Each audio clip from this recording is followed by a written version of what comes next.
You want to be better in everything that we do. Again, your mindset. Go and win the game. Let's go. Let's get ready. Come on.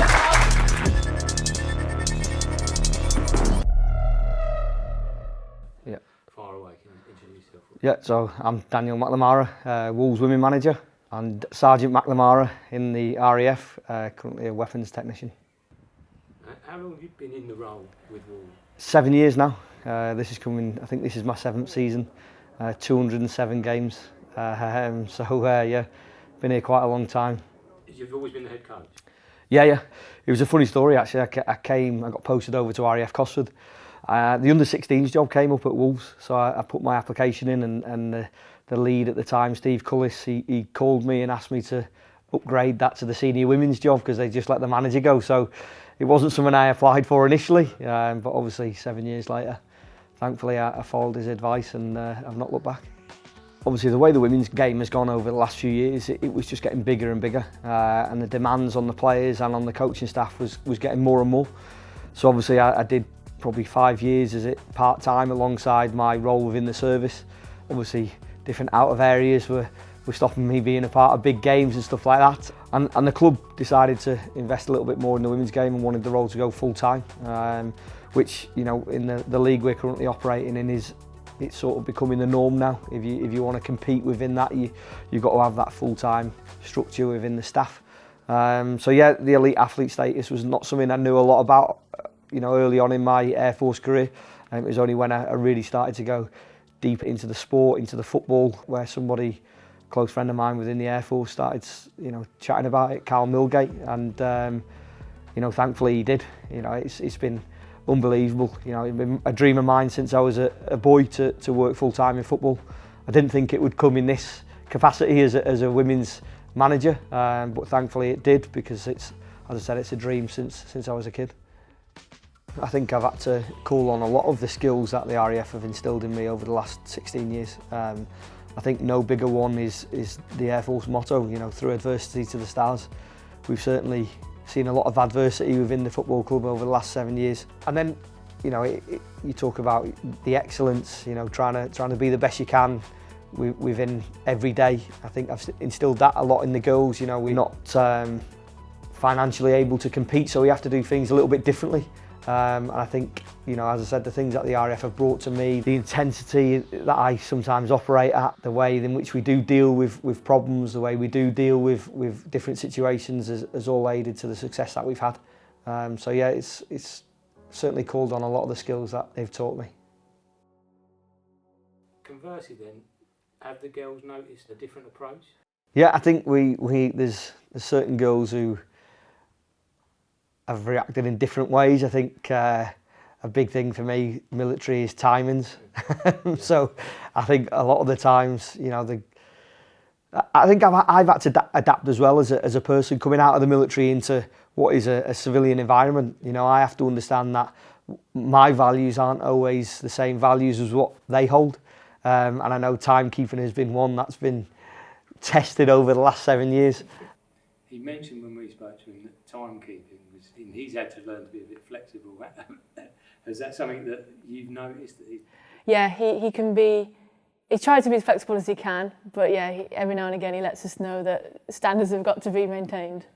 It might be a real sticking point for you, timekeeping, but they don't care. So we've had to find a compromise. Some of them still do push buttons and try and take the mick, if you like, but they know what I'm about, and I think they respect what I've done. You know, we respect each other, whether it's one of the staff that I bring in from the military, whether it's a cleaner, whether it's a steward that's walking around the site. You know, we all have respect for each other, and again, I think that's something that I've massively taken from the RAF and the girls have massively bought into. So yeah, the whole thing seems to work. I think he dedicates so much to us, and he cares a lot about us as individuals and not just players, and he's, you know, where he's taken this team from where I joined to where we are now is incredible, and it's a lot down to his work rate and what he does behind the scenes. And there's been difficult points in games where maybe some heads have gone down, and I think he really pulls us through the difficult times. You just know that whatever happens in a match, he's fighting our corner.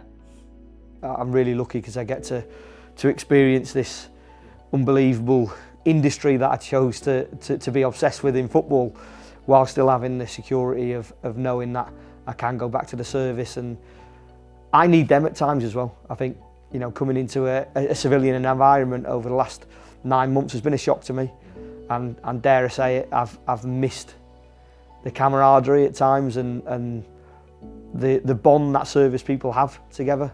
And I think out here it's very ruthless and everybody's out for themselves, where you go into the RAF and you know they're all there for each other and they'll all fight for each other and we're all after one common goal. So I think that's been difficult for me as an individual, but as I said, thankfully I've had the best of both worlds, and I've been able to dip back in and see the RAF lads and work with the SRT teams and get that military feeling while also seeing just how ruthless this sport that can be at times. You've got the Black Country Derby coming up. What's it been like, the build up for that, and how important is that? Do you know, people always ask me, and I think the Black Country Derby is always the one fixture that I don't really need to build up to the gills. I think a fan shouted across the pitch on my third or fourth game, "We don't lose Black Country Derbies." And it sat with me for this whole 7 years. You know, you soon come to realise how big it is for these two football clubs to compete against each other. It is a huge occasion. Again, you talk about being in high pressure situations within the Air Force and how that can transfer. You know, you're talking about your different out of areas, operational tours, the time away from your family. You know, resilience is a massive thing within the military. Again, heading into Sunday, as you've said, we're fighting to try and win a league title against all the odds. You know, we're up there, and we should never be in this position, I don't think. You know, there's no real demands from the football club that we do win this league. We want to win the league. So my pressures come internally, I think. You know, my drive to succeed and my drive to see this group of female players achieve a dream. That is ultimately what drives me, and that's where the pressure comes from, probably.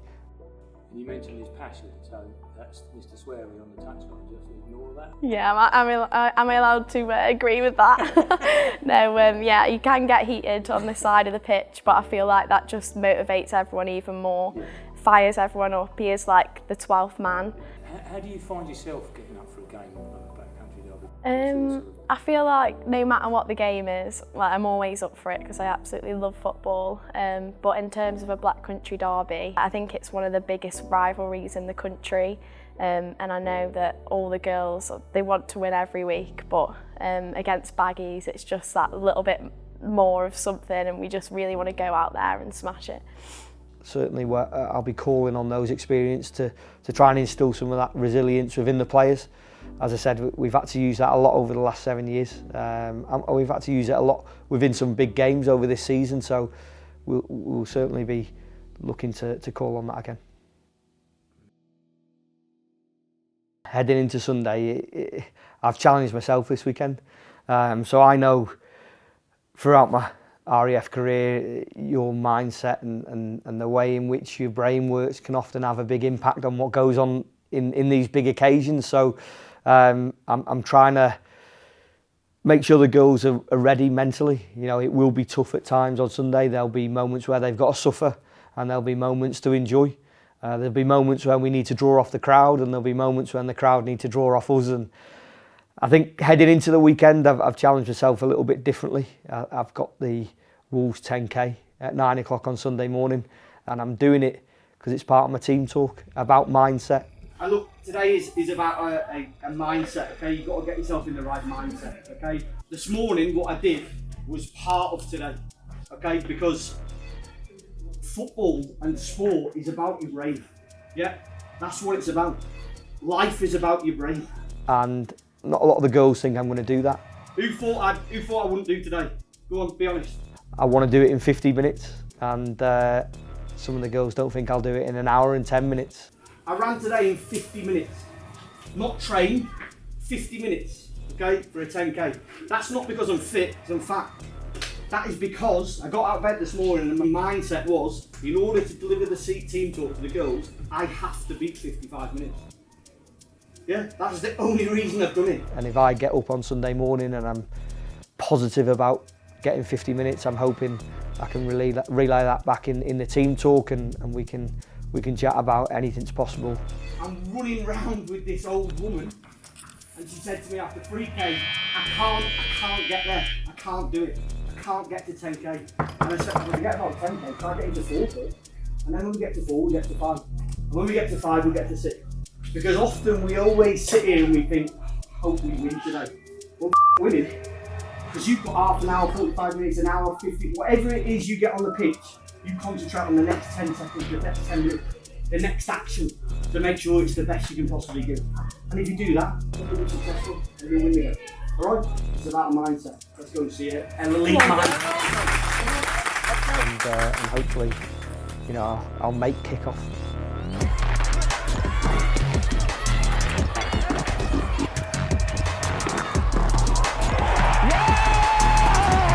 We want to be better in everything that we do. Again, your mindset. Go and win the game. Let's go. Let's get ready. Come on.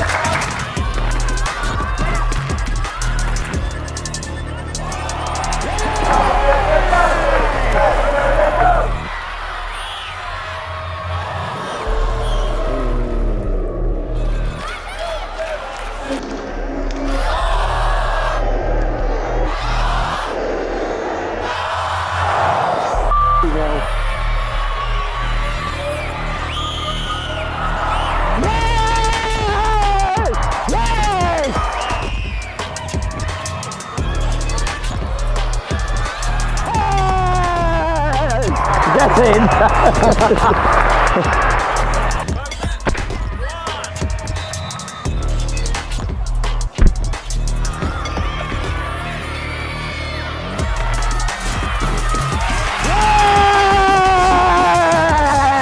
That's a perfect end! Perfect end! Follow me. Very good.